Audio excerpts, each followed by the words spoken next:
Hello বন্ধুরা, আমরা রুলের পটি তৈরি করেছি। আপনারা সবাই দলে দলে যোগদান করিয়ে আসবেন আমাদের হাটতলাতে রথের মেলা।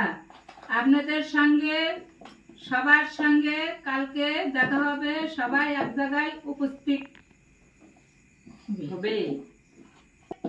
রুলের পটিগুলো দেখে নেন, সাইজ মতন 100 পিস তৈরি করেছে ঝর্ণা মল্লিক। পটিটা খেলে বুঝতে পারবেন যে জিনিসটা কেমন খেয়েছি। ঠিক আছে, একটা খেলে আর একটা খেতে ইচ্ছা করবে। ঠিক আছে, কালকে রথের মেলায় দেখা হচ্ছে। ঠিক আছে।